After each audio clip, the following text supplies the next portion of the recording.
حضرت عبداللہ بن مسعود اسلام کے ان عظیم صحابہ کرام میں سے ہیں جنہوں نے نہ صرف ابتدائی دور میں اسلام قبول کیا بلکہ پوری زندگی دین اسلام کی خدمت میں گزار دی۔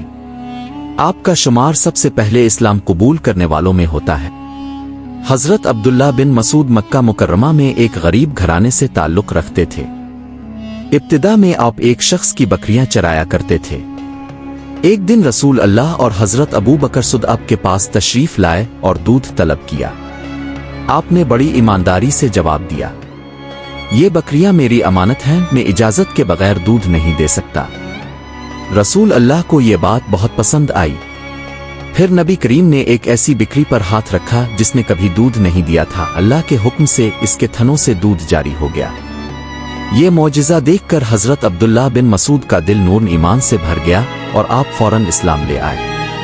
حضرت عبداللہ بن مسعود کو قرین کریم سے بے حد محبت تھی۔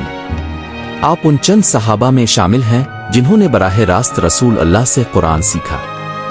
نبی کریم نے فرمایا، جو شخص قرآن اسی طرح پڑھنا چاہے جیسے نازل ہوا وہ عبداللہ بن مسعود کی قرات کے مطابق پڑھے۔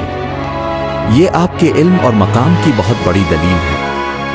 ایک دن صحابہ نے آپس میں بات کی کہ قریش نے کبھی کھلے عام قرآن نہیں سنا۔ حضرت عبداللہ بن مسعود نے فرمایا، میں انہیں قرآن سناؤں گا۔ حالانکہ آپ جسمانی طور پر کمزور تھے مگر ایمان بہت مضبوط تھا۔ آپ مقام ابراہیم کے پاس کھڑے ہو کر سورۃ الرحمن بلند آواز سے پڑھنے لگے۔ قریش نے آپ کو مارا، چہرہ زخمی کر دیا مگر آپ قرآن پڑھتے رہے۔ بعد میں صحابہ نے کہا، ہمیں ڈر تھا کہ تمہیں نقصان پہنچے گا۔ آپ نے جواب دیا، آج کفار اللہ کے سامنے میرے نزدیک سب سے کمزور تھے۔ حضرت عبداللہ بن مسعود چھوٹے قد کے تھے۔ ایک بار آپ درخت پر چڑھے تو صحابہ ان کی باریک ٹانگیں دیکھ کر مسکرانے لگے۔ نبی کریم نے فرمایا، کیا تم ان کی باریکی پر ہنس رہے ہو؟ اللہ کی قسم، یہ قیامت کے دن میزان میں الفاحد پہاڑ سے بھی زیادہ وزنی ہوں گی۔ حضرت عمر فاروق نے آپ کو کوفہ بھیجا اور فرمایا، میں تمہیں ایسے شخص کے پاس بھیج رہا ہوں جو علم سے بھرا ہوا ہے۔ آپ نے ہزاروں لوگوں کو قرآن اور دین سکھایا۔ حضرت علی نے فرمایا، عبداللہ بن مسعود علم سے بھرے ہوئے تھے۔ اسلام قبول کرنے کے بعد حضرت عبداللہ بن مسعود کی زندگی مکمل طور پر بدل گئی۔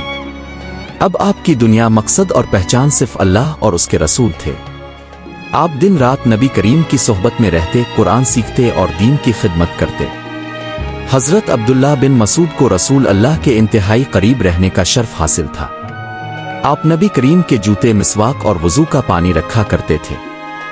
اسی قربت کی وجہ سے آپ کو رسول اللہ کے رازوں، عادات اور تعلیمات کا گہرا علم حاصل ہوا۔ صحابہ کہا کرتے تھے، ہم سمجھتے تھے کہ عبداللہ بن مسعود نبی کے گھر والوں میں سے ہیں۔ حضرت عبداللہ بن مسعود نے بدر، الفاحد، خندق اور دیگر غزوات میں شرکت کی۔ غزوہ بدر کے بعد ایک اہم واقعہ پیش آیا۔ کفار مکہ کا سردار ابو جہل زخمی حالت میں پڑا تھا۔ حضرت عبداللہ بن مسعود اس کے پاس گئے۔ ابو جہل نے غرور سے کہا، تم کس کے بل پر کھڑے ہو؟ حضرت عبداللہ بن مسعود نے فرمایا، اللہ اور اس کے رسول کے بل پر۔ پھر آپ نے ابو جہل کا سر قلم کر کے رسول اللہ کی خدمت میں پیش کیا۔ یہ اسلام کی تاریخ کا ایک فیصلہ کن لمحہ تھا۔ حضرت عبداللہ بن مسعود نہ صرف قارئ قرآن تھے بلکہ بہت بڑے فقیہ بھی تھے۔ آپ مسائل کو قرآن و سنت کی روشنی میں سمجھاتے۔